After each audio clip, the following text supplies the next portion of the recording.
Hey guys, this is Grinder here from Androidify and welcome to Android App Development for Beginners number 10. In this video, we're going to talk about activity and activity lifecycle. So what is an activity? As you may know from my previous videos that an activity is a single screen in an Android app that displays some content to the user and the user can interact with that content. For example, you can view an image, dial a phone number, or change a settings in Settings app. Creating an activity. To create an activity, you must extend either the activity class or one of its subclasses such as app-compat activity or a list activity which displays a list of items on the screen. There is one required method called onCreate. You must call the superclass constructor of onCreate. In this method, you call setContentView.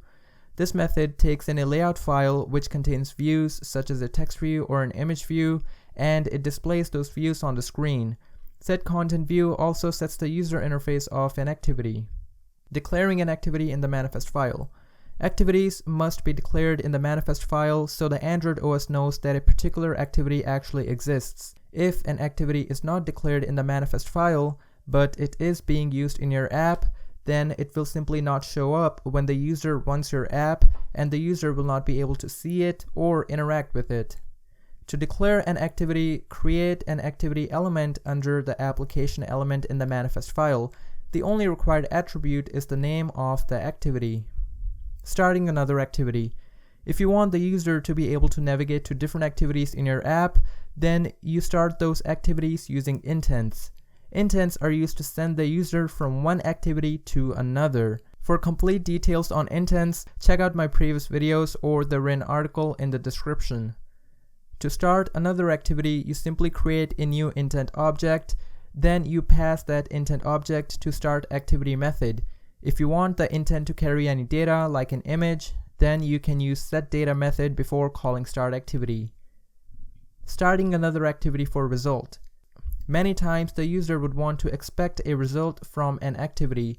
For example, when your app sends the user to a camera app to take a picture, the user would want to see that picture in your app and be able to do something with it.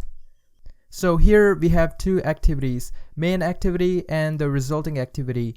In the main activity, you create a new intent object. Then you must call start activity for result method to start the resulting activity. If you want to receive the data from the resulting activity, then you must implement onActivityResult method. Inside the onActivityResult method, you must call the superclass constructor.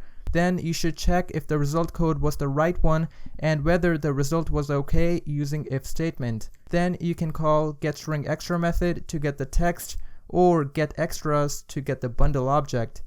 Bundle is basically a collection of things wrapped up together. That collection could be images, text, or a phone number.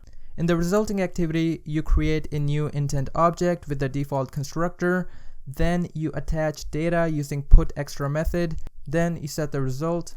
And finally, you call the finish method to kill that activity. Now let's look at the code. So in the main activity, we create a new intent object. The first parameter is the context or the current state. The second parameter is the name of the activity that will be launched. Then we call start activity for result method with the intent object and the request code as the input parameters.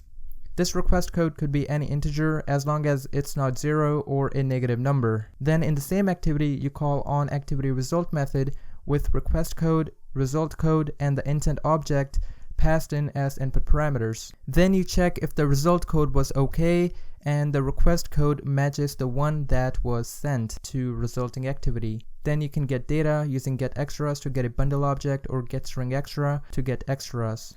In the receiver activity, you create a new intent object with 0 argument constructor.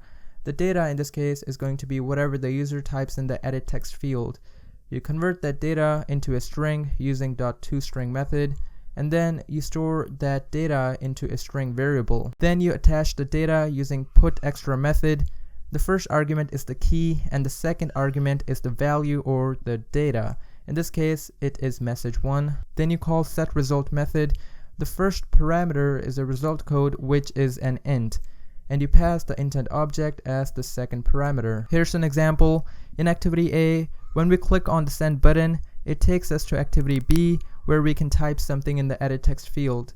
Then when we click on Send Me Home button, it will take us back to activity A, where the text view will display what we typed in activity B. We'll go over an example in the next video. Shutting down an activity. To close an activity, you can call finish method. You do not have to close an activity by yourself. Instead, killing an activity is managed by the system as well as its entire lifecycle. You should only use finish when you're certain that the user will not return to your activity. In the upcoming videos, we'll talk about the activity lifecycle in complete detail. Until then, thank you for watching this video. If you have any questions, let me know in the comments below. Be sure to read the written article over at androidify.com. Feel free to follow me on social media. The links will be in the description. Please subscribe to the channel for more content. I'm Gurinder Singh from Androidify, and I'm committed to helping you along the way.